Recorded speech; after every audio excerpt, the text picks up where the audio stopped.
Hey, what's up guys? Welcome back to a new video. It's been a while since I made one of these and just want to say sorry as it's been a very busy work schedule for me and I tend to squeeze out the content that I can with the little time that I have. Just to make it clear though, YouTube is still a goal in my life, but a full-time day job is what I need right now. Rest assured, I'll still do my best to stick to stream and make the content whenever I can. As always, I appreciate all of your support and let's get on with the video. Season 9 of Lost Light has already ran up to 3 weeks and as of this recording, and sure enough, we've seen some noticeable things that are shifting on how the game is being played. This season is defined as the melee meta, where every single player has stealthed and taken advantage of how strong melee weapons are. From our first weapon being the Firefly Dagger, in this season, we were granted the Butterfly Knife on the very first level of your Companion/Battle Pass. The Butterfly Knife has almost identical stats with the Dagger, but is only favored in terms of damage where it has 200 in value, and from gameplay and some testing, it is proven that any armor that is levels 3 and below can be easily ignored with 1 or 2 stabs or swipes, and you could potentially knock out any opposing player or AI. I personally experienced my fair share of PvP where I was originally the winner of the fight and suddenly get ambushed by the same player with no armor running at full speed at me who has a gun and instantly dies to a stab on the head.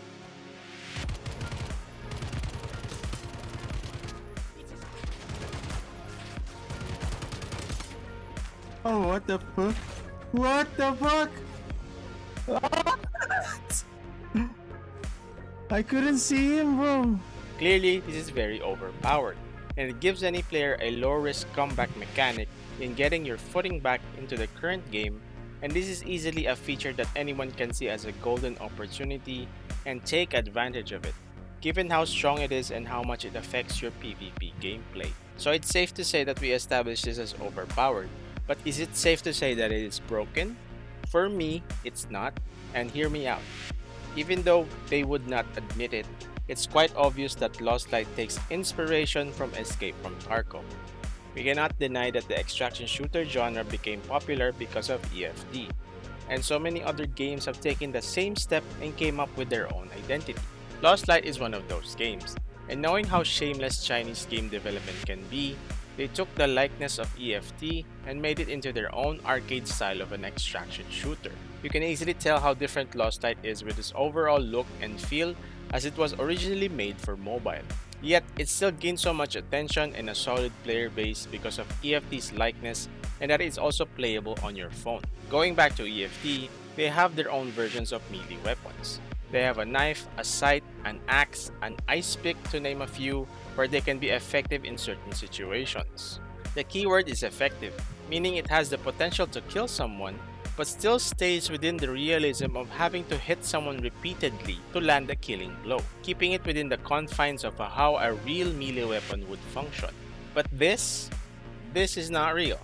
This is way beyond silly and it's just plain stupid.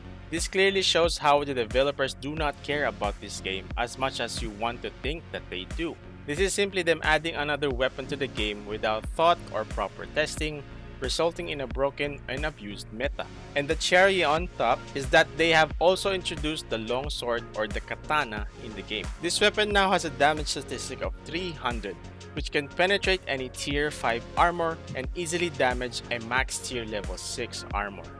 But wait, there's more. With this katana, you are also given the ability to block bullets. In all seriousness, just what the fuck? Yes, you heard that right. You are given the ability to deflect bullets when you are using this melee weapon. To give you a clear example of how stupid this is, here's a clip of me encountering a player who was rushing with the katana.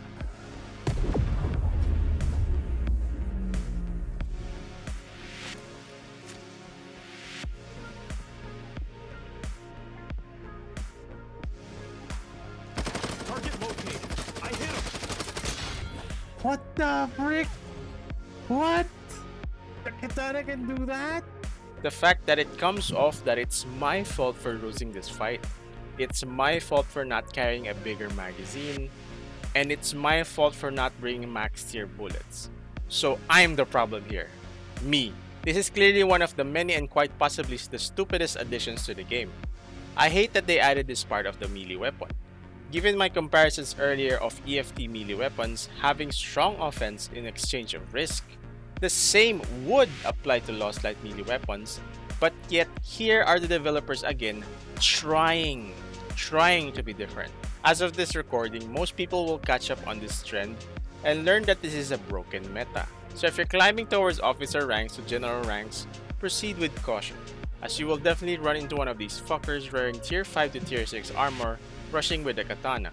Hell, you might even run into a completely naked player with just the katana, hoping to assassinate you easily because they will be able to block your bullets. So this video is more of giving awareness on how Lost Light copies ideas and make them 10 times stupider. I do get it though, they're trying to be creative, they're trying to be different, trying to avoid the comparisons, but honestly there's no avoiding comparison. In some ways, imitation is a form of respect, because you are emulating or taking inspiration from something that is good in value, yet somehow Lost Light's effort to be creative just makes them look so incompetent in coming up with good seasonal content. If you backtrack to Season 6 of the game, you can see a steady decline in the creativity section, as they add new things to the game that we don't need, for example, like changing the secure case into pets, making the insurance system completely unusable, adding a different currency for spray cans, and other brain rot ideas you may also list down in the comment section. Season 7 of Lost Light was around 2 months ago, and the seasons following that felt more of the same, as it felt like it was Season 7.2 and we are now in Season 7.3. There's nothing special with the seasons, and when I say special, it's not about the featured skin, it's not about the featured weapons, it's more about what makes the season different from the rest, or what impact it gives to its players. For example, why not dedicate the next season in polishing team-based game modes and make it all about that for a month? Or for the next season, why not create a story where all maps are exposed to the pheromone toxin and introduce anti-radiation equipment? There's so much potential to make this game better than it is now, and even better than it was before. For those OGs, you know what I'm talking about, as the golden era of Lost Light has gone by all too fast. And being an OG myself, I can also predict that this game will officially die off within the next 2 years. And that's being generous. The only thing that is keeping this game alive are the players that are genuinely enjoying it, but are not being given the experience that they deserve. And the 2 nails in the coffin for this game would be the official launch of Arena Breakout Infinite and Delta Force Hawk Ops, as they are clearly much better alternatives to what Lost Light is. As a conclusion, I don't even know if this is still an extraction shooter in their eyes, as the game feels like COD M but minus the mobility. Clearly this game has lost its identity, and it's only a matter of time until Lost Light completely buries itself alive. Thanks so much for watching, drop those likes to support the video, share your thoughts in the comment section below, and I hope to see you guys in the next one. Bye guys!